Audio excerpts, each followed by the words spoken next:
नमस्कार। चलिए आज इतिहास के पन्नों को एक बिल्कुल नए नजरिए से पलटते हैं।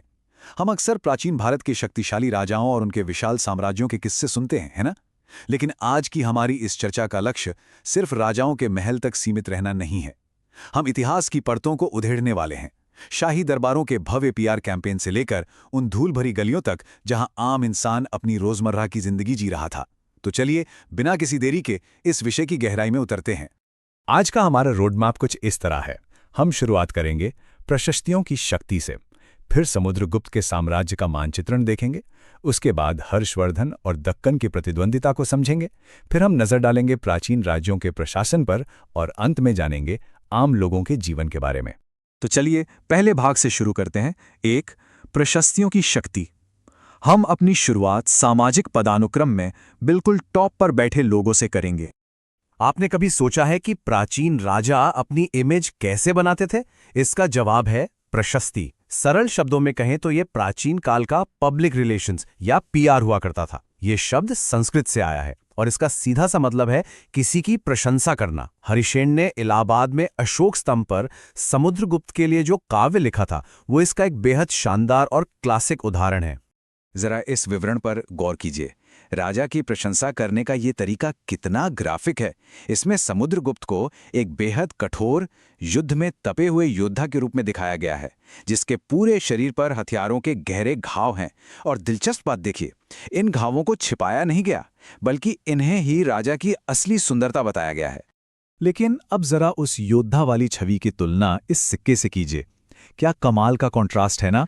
वही राजा जिसके शरीर पर अनगिनत घावों के निशान थे, यहां बड़ी शांति से वीणा बजाते हुए दिख रहा है।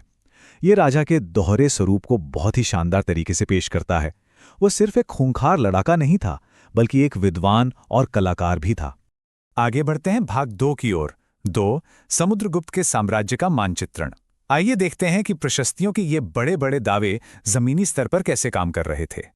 समुद्रगुप्त की रणनीति बिल्कुल भी वन साइज फिट्स ऑल वाली नहीं थी।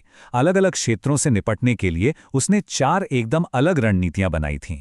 कुछ राज्यों को सीधे हड़प लिया गया, तो कुछ को हराने के बाद भी गद्दी लौटा दी गई। वहीं जो पड़ोसी और बाहरी राज्य थे, उनके साथ उपहारों और वैवाहिक संबंधों के जरिए रिश्ते पक्के किए गए। इस मानचित्र को देखिए, ये उन नीतियों को एकदम विजुअलाइज कर देता है। हरे रंग वाले आर्यावर्त के वो क्षेत्र हैं जिन्हें सीधे साम्राज्य में मिला लिया गया था, जबकि बैंगनी और लाल रंग के बिंदु उन दूर दराज के क्षेत्रों को दर्शाते हैं जो बस कर चुकाते थे या जिन्होंने सिर्फ अधीनता स्वीकार कर ली थी। सच में ये काफी सोची समझी साम्राज्यवादी नीति थी। अब आते हैं भाग 3 पर। 3, हर्षवर्धन और दक्कन की प्रतिद्वंदिता। चलिए समय के पहिए को थोड़ा आगे घुमाते हैं। करीब 1400 साल पहले इतिहास को समझने का हमारा नजरिया अचानक बदलने लगता है। अब हमें सिर्फ पत्थरों पर खुदे अभिलेखों पर निर्भर नहीं रहना पड़ता। इसकी जगह हमें दरबारी कवियों द्वारा लिखी गई विस्तृत जीवनियां, जैसे बाणभट्ट की हर्षचरित और ह्वेन त्सांग जैसे चीनी तीर्थयात्रियों के विस्तृत वृत्तांत मिलने लगते हैं। इस समय दक्षिण की ओर नजर डालें तो पल्लव और चालुक्य, ये 2 बड़ी महाशक्तियां आपस में लगातार भिड़ रही थीं। दोनों ही एक दूसरे की समृद्ध राजधानियों पर छापे मारते थे और दोनों का लक्ष्य पूरे दक्षिण भारत पर अपना दबदबा कायम करना था। और फिर इसी चालुक्य वंश के एक बेहद चतुर राजा पुलकेशिन द्वितीय की एंट्री होती है। जब उत्तर के शक्तिशाली राजा हर्षवर्धन ने दक्षिण जीतने के लिए अपनी सेना बढ़ाई, तो पुलकेशिन द्वितीय ने उन्हें नर्मदा नदी के तट पर ही रोक दिया। ये इस बात का बहुत बड़ा सबूत है कि उस वक्त कोई भी एक शासक पूरे उपमहाद्वीप पर इतनी आसानी से कब्जा नहीं कर सकता था। भाग 4, प्राचीन राज्यों का प्रशासन। अब एक बहुत ही व्यावहारिक सवाल उठता है। ये इतने विशाल और हमेशा युद्धों में उलझे रहने वाले साम्राज्य आखिर काम कैसे करते थे? प्रशासन के काम करने के तरीके में एक बहुत स्पष्ट बदलाव आ रहा था। बड़े बड़े पद अब पुश्तैनी हो रहे थे, यानी पिता के बाद बेटा कुर्सी पर बैठेगा। एक ही व्यक्ति कई कई मंत्रालयों का काम देख रहा था। सत्ता धीरे धीरे कुछ खास स्थानीय और प्रभावशाली लोगों के हाथों में सिमट रही थी, और यहीं से सामंत व्यवस्था की शुरुआत होती है। ये वो सैन्य नेता थे जो राजा को सेना देते थे, लेकिन इन्हें नकद वेतन नहीं मिलता था, बल्कि जमीन दी जाती थी। ये उसी जमीन से टैक्स वसूलते थे, ये काफ़ी रिस्की सिस्टम था, क्योंकि जैसे ही मुख्य राजा कमज़ोर पड़ता, ये सामंत अपनी आज़ादी का झंडा बुलंद करने से नहीं चूकते थे।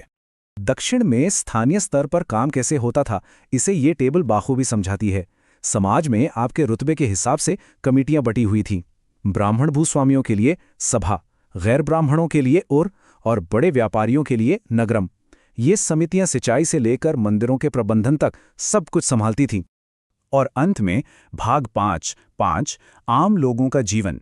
चलिए अब इन राजा महाराजाओं और रईसों की दुनिया से थोड़ा बाहर निकलते हैं और सीधे आम आदमी के जीवन में झांकते हैं। कालिदास के प्रसिद्ध नाटकों से हमें उस वक्त के समाज का एक बहुत बड़ा सच पता चलता है।